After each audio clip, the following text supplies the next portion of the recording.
Hi, I'm Karina, and today we have a cozy conversation with our priest. Hello. Hello. How are you doing? I'm good. You good? I'm good, thank you. Nice. So, how would you say you found the experience today at Cozy Sessions? I really enjoyed it. It's not very often that I manage to, well, apart from when I'm rehearsing to myself, perform any of my music to myself, for myself, in the comfort of my own relaxed arms in that bedroom vibe, you know? Yeah. I'm usually preparing for stage performances. So everything gets very technical in my mind. So this was a nice opportunity to just relax and go with the flow. It's a cozier setting, isn't it? Come on. That's the vibe we wanted to go for with Cozy Sessions. So I'm glad that that's the bit that stood out to you. landed a lot. Yeah, great. So I've got a few questions for you. Hit me. The first one is going to be, what's a genre or a style of music that no one would expect you to enjoy secretly? I'm gonna have to say it with chess, you know. Okay. Opera. Yeah. I think a few people who know me might know Yeah. because of my work and such. But no, generally, when I first came into the opera world, I didn't enjoy it, so I entered it prepared to go on a journey to see whether I could find anything to latch onto. Yeah. And now I just find myself listening to loads of stuff. That's interesting. Have you got with opera, is it the same, like you've got specific people that sing in? Yeah, I always say to people when they think about opera, think about these composers as rock stars, you know. Like of their day, they were rock stars. Okay. And some of them were political, some of them were controversial, some of them. So I personally, and this is where the opera crowd will really come from, I like Wagner. I like Wagner. Okay. But Wagner was the one that like people are like, are you mad? Like nobody listens to Wagner. Is it? I like Wagner. Why is that though? Why would you say that? Because it's rebellious, and you can tell once you start to understand that opera is just another way of communicating music. You can hear the rebellion in it, and if you know the stories that it's attached it to, this is it. Yeah. That's what I'm intrigued about now. Okay, so I've listened to opera, but I've never really took it in like that. So hearing a story behind it like that's made me intrigued a bit now. Yeah, I think when I was working in the opera world, the biggest thing that I would say to people is let's discover whether we could like this thing together. Yeah. Right, and then we go on a journey, and some people were like, "Yeah, it's not for me," and then some people could understand that there was a language that was being spoken, and once you learn the language like any other language, you can figure out like some of the isms and the nuances as to why you'd feel a certain way when somebody says or does something. Yeah, that makes sense. Okay, thank you. Yeah. I like that answer. That was a very good answer. So the next one is, if your music had a signature scent, what would it smell like? I would say that my music would smell like oud.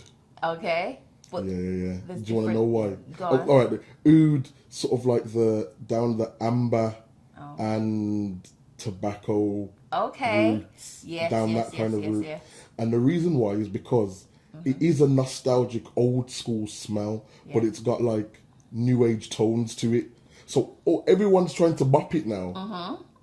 But it smells like my dad. I like that. Yeah. And I know that I'm not a young pop in the game anymore. Yeah. So I've had to root my music. Like a bit of old school and new school. You get what I'm saying? Yeah. And it smells sweet, but it's not given that. Yeah, it's not flowery, it's not floral. I was going to say manly. It's giving manly. Yeah. It is. Okay, cool. I'd like to think so anyway. Yeah. I could be totally wrong about my own smell. Yeah. No. That's a good answer. I like that. It makes sense, and it does give a sense of what your sound is like as well. So yeah, I appreciate that. Yeah, that's hitting the nail on the head. So, what's a memory or a moment from your childhood that still has influence in your music today?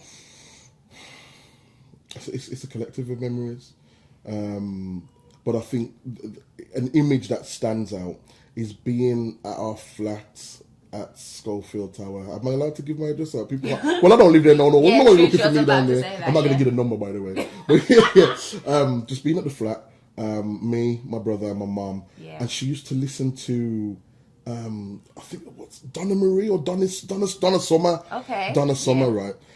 Now it wasn't the specifics of the music itself. It was more about what that vibe created, and my whole thing has been about. I felt like there was a message, so Mum used to speak to us, give us instruction while she was singing to this beautiful piece of music. So my brother and I will be cooking, and she's giving us instruction about who should be going next or what should be happening. Okay. But she was singing this song and using the melody to instruct. And because I believe that my music is like message music, I kind of want to recreate those moments with my music. Like, yo, I'm giving instruction, but I want you to come along the ride with me with the journey of the musicality and the melody and the rhythmic. So it's not the actual specifics of the music, because we were like we listened to everything. But what that did in that moment, like I learned how to cook because of a Donna Summer track or because of a Luther Vandross track. Our relationships were established communicatively through Mum's melodic gestures when she sang, and then we'd respond back with a melody. And I'm hoping that my music can do the same. You feel like that's where you're at now. That's how it shows in your music. That's how it's shown up now. Anyway, even from a place of me not being completely conscious of it. When I listen back, I go, yeah, that's what we were doing back when we was. Do you tend to? So you've got boys. Would you say you do that with your boys? Interestingly enough, I do, but the seasons change now, so they're into their grime and their rap and that.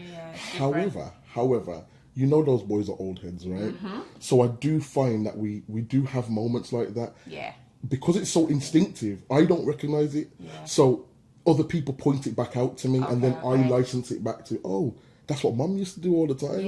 That's what my brother used to do all the time. You find yourself doing it, but you don't realise you're doing it until someone... 100%. That makes sense, naturally. Like, Jeremiah, can you pass me the... like that foolishness. Yeah. And then now he kind of goes, all right, Dad. Because it's all that. But back in the day, it'd sing back. Oh, yeah. Okay, that's really cute. I like that.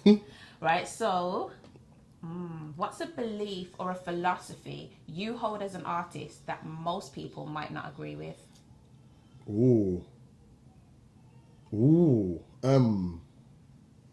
That most people might not agree with. Yeah. I think music is timeless. Artists aren't. Yeah. Not in this generation. I haven't seen it. Music is timeless. But the artistness isn't necessarily. I agree with that. Yeah. In a sense of the Michael Jacksons and those kind of people there, we have greats. Music lives on. The music lives on. So my thing would be know when to pass the baton on. I say it to people a lot recently. I know I've been saying it recently. I've been writing myself out of my own music because I'm getting to a stage in my career where I'm enjoying hearing other people do the thing. Nurturing someone else's natural ability or talent, and my foot's still in it because it might be my production, it might be my song, it might even just be my direction. That's what I was gonna say. It's just giving that direction, almost like a producer, like just saying your views or getting involved a bit with how the song's made, but letting that person have their own artistic their creative voice in there. And I think it's because I come from a generation of guys, and forgive me, some of them who are still continuing, and I love the heart behind it, but you gotta know. You gotta know. And if you're continuing, that's fine, but you're not developing. You've got to. You're continuing like it was still then. The same, and there's kids that are running. We have to evolve. Yeah. So the controversy is, if you're not going to evolve, hand the baton over. That's what I would say. Yeah, I like that, and that's really good. Yeah. I'd like to think so. I'm saying that I'm going to have to hand it over. But you're right, not everyone would agree with that though. Yeah, because they might feel like, no, I can make music till whenever because I'm an artist lyrically. And you totally can. But there is a... what the success of that looks like. Yeah, that's it. Because if you're still chasing I'm waiting for the label to sign me thing, might not be the way still. Might have to teach some youths. That's it. The children are future. I would join in, but I'm gonna not. Not right now, just because I got off key, Nah. Okay. And then lastly, I got two. I'm gonna do this or that with you in a moment. Okay. But lastly, what do we have to look forward to for our priest? So a lot of my music now lives in the theatre world as well. So there's a lot of composition for theatre and film and some other bits and bobs. I will be releasing some music, and I'm going to be exploring some other genres as well. Are you going to give us a taster of what type of genre? I mean, I might have touched this Amapiano thing, I might have touched it. Yeah. I might have touched it. Okay. But again, that's more from a production side of stuff, so you might not hear my vocal all over it or anything like that. And I am exploring this classical route. I've got a gig in November that I can give more details for when I get more information. That's going to be with the University of Birmingham's jazz band and their orchestra. So we are trying to expand a little bit, but I am slowly feeling myself, walking myself out of the main frame and looking at things from a holistic perspective. So I think that's where you'll see our priest in the future. Beautiful. We look forward to hearing from you then. So, this or that, close it up. Oh gosh, go on. Studio recording or live performance? Live performance. Lyrics first or melody? Melody Yeah. for me, melody. Daytime writing or late night creativity? Next, you already know the answer to that. I don't sleep till 5 o'clock in the morning. Let's go. Vinyl records or streaming? Vinyl. Yeah. Headphones or speakers? Which headphones and which speakers? No, it's like It's tech. This is literally- tech. no, yeah, Speakers. because- No, okay. headphones, personal. Headphones, yeah. They have to okay. be good quality though. Yeah, that's important. Music videos or live sessions? Live sessions. And writing alone or co-writing? Pass. I don't know if you're allowed. Writing alone. Yeah, Sorry, selfish. no problem. Well, that's it then. That's a wrap. Thank you for having me. No, thank you for coming. Honestly, it's been a pleasure. Thank I can't wait for everybody to see your Cosy session and what you've been working on. Appreciate you guys, man. Take care. Bye. Bye.